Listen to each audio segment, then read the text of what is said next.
पहले मैं अपना एक छोटा सा बिज़नेस कर रहा था जिसमें मुझे काफ़ी लॉस फेस करना पड़ा। इस काम में कोई भी बंदा जो है वो इंडिविजुअल वर्किंग नहीं कर सकता और जो मैंने फर्स्ट क्लाइंट ग्रैब किया था वो मैंने आफ्टर 7 मंथ्स किया था। ई कॉमर्स में आने वाले हर बंदे का एक मेजर क्वेश्चन होता है कि हमें स्किल्स कौन सी रिक्वायर्ड है। जिनके माइंड में ये होता है कि हम विद इन 1-2 मंथ्स जो है वो अमेजोन का पूरा कोर्स कर लेंगे, डिफरेंट जो स्किल्स हैं उन पर हम अपनी ग्रिप कर लेंगे। ऐसा कुछ भी नहीं होता। अमेजोन की बहुत सारी स्किल्स हैं, आप किसी एक स्किल के ऊपर भी ग्रिप कर लेंगे तो वो आपके लिए बहुत बेनिफिशियल रहेगा।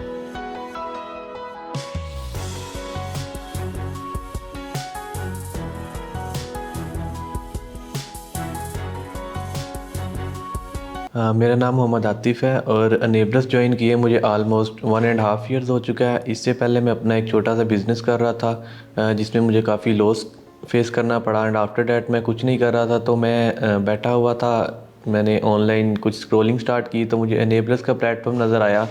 तो मैंने एक दफ़ा तो उसको नज़रअंदाज कर दिया, लेकिन कुछ ड्यूरेशन के बाद वो दोबारा फिर मेरी आंखों के सामने आया। तो मैंने कहा चलें एक दफ़ा मैं इसकी वीडियो चेक कर लेता हूँ। तो बेसिकली मैं वैसे भी सॉफ्टवेयर इंजीनियर था तो मेरा थोड़ा सा इंटरेस्ट था सोशल मीडिया के ऊपर। तो मैंने उसको स्क्रॉलिंग स्टार्ट की और मैंने उसको स्टार्ट किया पढ़ना, देखना कि बेसिकली इनेबल्स करवा क्या रहा है। तो इन द मीन टाइम मैं अंडरस्टैंड कर गया कि इनका बेसिकली मॉड्यूल किस तरह वर्किंग कर रहा है। तो उसी टाइम पे फिर मैंने अपनी जर्नी स्टार्ट की एनेबलर्स के साथ। और मैं एनेबलर्स में एज अमेजोन FBA कंसल्टेंट हूँ और मैं 1.5 साल से अपनी ये सर्विसेज प्रोवाइड कर रहा हूँ और एज एन एजेंसी में अपने वर्क कर रहा हूँ और मेरी एजेंसी का नाम अमेजोन डॉक्टर्स है। Basically we are 2 partners. जब मैं इस काम में आया था तो मैंने ये देखा था कि इस काम में कोई भी बंदा जो है वो इंडिविजुअल वर्किंग नहीं कर सकता।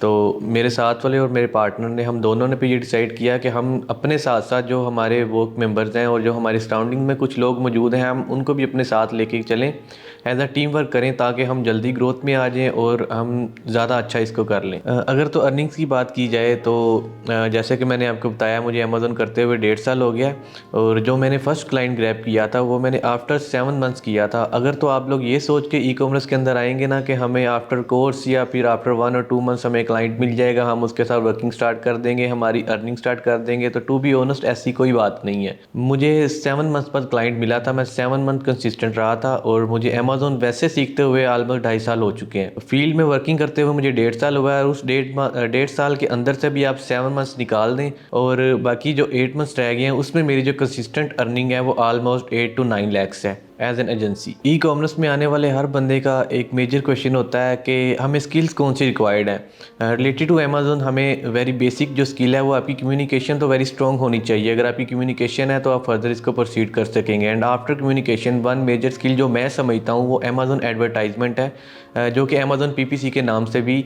जानी जाती है।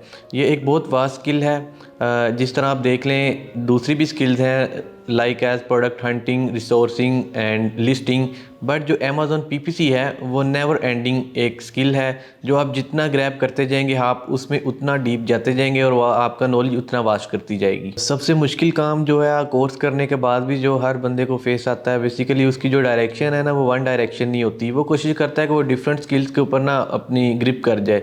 ऐसी कोई बात नहीं होती। आपको बेसिकली सिर्फ एक स्किल रिक्वायर्ड होती है फ्रीलांसिंग में या ई कॉमर्स में। आप उसके ऊपर अपनी अच्छी तरह ग्रिप करें और फिर आप उसकी एडवर्टाइजमेंट करें सोशल मीडिया प्लेटफॉर्म्स के बाद। ये सबसे बड़ी डिफ़िकल्टी होती है। यहाँ पे बहुत से आने वाले ऐसे बंदे हैं जिनके माइंड में ये होता है कि हम विद इन 1-2 मंथ्स जो है वो अमेजोन का पूरा कोर्स कर लेंगे, डिफरेंट जो स्किल्स हैं उन पर हम अपनी ग्रिप कर लेंगे। ऐसा कुछ भी नहीं होता। अमेजोन की बहुत सारी स्किल्स हैं, आप किसी एक स्किल के ऊपर भी ग्रिप कर लेंगे तो वो आपके लिए बहुत बेनिफिशियल रहेगा। जैसा कि मैंने आपको बताया कि अगर आप अमेजोन एडवर्टाइजमेंट के ऊपर ग्रिप कर लेंगे तो it's a never ending field of Amazon. ये कभी भी ना ख़त्म होने वाली है। तो आप इसके ज़रिए ऐसा एडवर्टाइजमेंट करते हुए दूसरी स्किल्स भी बाद में सीख सकते हैं, लेकिन फ्रॉम द वेरी बिगनिंग आपको सिर्फ एक स्किल अपने साथ लेके चलनी चाहिए और फिर आपको उसकी एडवर्टाइजमेंट करनी चाहिए, आपको एंगेजमेंट रखनी चाहिए उसी स्किल से रिलेटेड। एंड आफ्टर दैट जब आपको पता चल जाए कि आपकी वो स्किल बहुत अच्छी हो गई है तो तब आप नेक्स्ट मूव ऑन कर सकते हैं। अदरवाइज आप कभी भी दूसरी स्किल पे ना जाएं, सिर्फ एक स्किल के ऊपर रहें। यहाँ पे मैंने बहुत से लोगों को देखा है, कभी वो अमेजोन PPC कर रहे होते हैं, कभी वो सोर्सिंग कर रहे होते हैं, हंटिंग कर रहे होते हैं। बेसिकली ये आपको ना डिमोटिवेट भी एक तरह से कर देती है, क्योंकि आप जब डिफरेंट फील्ड्स के अंदर अपना पाँव डालते हो तो आपको समझ नहीं लगती कि आपने स्टार्ट कहाँ से लिया और आप जाना किस तरफ चाह रहे हो। अगर हम पीपीसी के हवाले से बात करें तो इसकी मेरे मुताबिक जो सबसे इंपॉर्टेंट थिंग है वो पीपीसी को स्ट्रक्चर करना है। जिस बंदे को पीपीसी को स्ट्रक्चर करना आता है उसके लिए पीपीसी बहुत ईजी हो जाती है। द वेरी बेसिक थिंग है पीपीसी को स्ट्रक्चर करना, और जो बेसिक नॉलेज है कैंपेन्स का लाइक एज मैनुअल ऑटो, ये आपको बहुत ज़्यादा अच्छी तरह होना चाहिए और आपकी जो रेलिवेंसी है वो आपको बहुत अच्छी तरह आनी चाहिए। विदाउट रेलिवेंसी शीट आप पीपीसी कभी नहीं कर सकेंगे। अगर कोई बंदा ये चाहता है कि मैं पीपीसी करना स्टार्ट करूं तो उसका भी एक स्टेप है, पहले आप रेलिवेंसी शीट जनरेट करना सीखें, उसके बाद आप पीपीसी के ऊपर मूव ऑन करें और आप देखेंगे पीपीसी को बेसिकली स्ट्रक्चर कैसे किया जाता है। बहुत से लोगों की ये वीकनेस होती है, उनको पीपीसी स्ट्रक्चर करनी नहीं आती और फिर वो तंग हो रहे होते हैं कि बेसिकली हमारी पीपीसी का सही रिजल्ट क्यों नहीं शो हो रहा।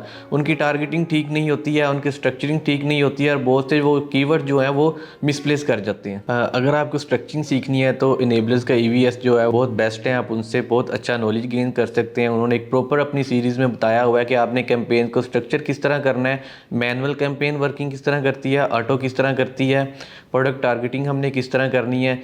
बेसिकली ये सारी चीज़ें मिलके एक स्ट्रक्चर बनाती हैं जो आपको आपकी बेसिक्स भी क्लियर करती हैं और आपको हेल्प करती हैं पीपीसी अंडरस्टैंड करने में। अगर आपका स्ट्रक्चर ठीक है तो आप जब रिपोर्ट जनरेट करोगे उसमें भी आपको हेल्प हो जाएगी। बेसिकली जब आप रिपोर्ट डाउनलोड करोगे, अगर आपका स्ट्रक्चर ठीक है तो वो आपकी रिपोर्ट्स भी ठीक डाउनलोड होंगी और आपको समझ भी आ जाएगी, आप अंडरस्टैंड कर जाएंगे कि ये हमारी जो है पीपीसी वो वर्किंग किस तरह कर रही है। अगर आपका स्ट्रक्चर ही ठीक नहीं है, आपकी टारगेटिंग ही ठीक नहीं है तो आप पीपीसी को कभी अंडरस्टैंड नहीं कर सकोगे। कोई क्लाइंट भी आपके पास आएगा, वो आपको कहेगा कि जो मेरी पीपीसी है वो ऑडिट कर दो, तो अगर उसकी पीपीसी अनस्ट्रक्चर्ड है तो हाउ इज़ इट पॉसिबल कि आप उसको बहुत आसानी से ऑडिट कर दें। तो इसलिए पीपीसी को स्ट्रक्चर करना बहुत ज़्यादा ज़रूरी है। ई कॉमर्स के अंदर बहुत सारे लोग इस तरह आते हैं, वो ये सोच के आते हैं कि अगर हम पेड कोर्स करेंगे तो हमारी अर्निंग स्टार्ट हो जाएंगी। इस तरह की ऐसी कोई भी बात नहीं है कि पेड कोर्स करते हुए या पेड कोर्स करने के फ़ौरन बाद आपकी अर्निंग स्टार्ट हो जाएंगी। बहुत से मैंने लोग ऐसे देखे हैं जिनको बेसिक्स भी नहीं पता और वो आके पेड कोर्स में इनरोल कर लेते हैं। सबसे जो बेसिक स्टेप है वो आपको सबसे पहले रिसर्च करनी है कि बेसिकली जो हम पढ़ने जा रहे हैं, जो हम सीखने जा रहे हैं, उसका मॉड्यूल वर्किंग कैसे करता है। जब आपको उसकी बेसिक समझ आ जाएंगी तब आप जब एनरोल करके पेड कोर्स करेंगे तो तब वो आपके लिए ज़्यादा बेनिफिशियल हो जाएगा। हमारी मेजर मिस्टेक ये होती है, हमारे माइंड में ये होता है कि हम लर्निंग के साथ साथ अपनी अर्निंग्स भी स्टार्ट करवा लें। ऐसी कोई बात नहीं, जब तक आप प्रॉपर एक स्किल के ऊपर अपनी ग्रिप नहीं कर लेते आपकी अर्निंग्स कभी भी स्टार्ट नहीं होती। पेड कोर्स करने के बाद अगर आपकी अर्निंग स्टार्ट नहीं होती, अगर आपको क्लाइंट नहीं मिलता तो आपने गिव अप कभी भी लाइफ में आपने गिव अप नहीं करना। गिव अप जैसा कोई वर्ड एग्जिस्ट नहीं करता। आपने कंसिस्टेंट रहना है और मिनिमम आपने अपने माइंड सेट को इस तरह सेट करना है कि ये आपका 1 ईयर लेगा आपको इस फील्ड के अंदर ग्रिप करते हुए, और उसके बाद आप आसानी से इसके अंदर सक्सेसफुल हो सकते हैं।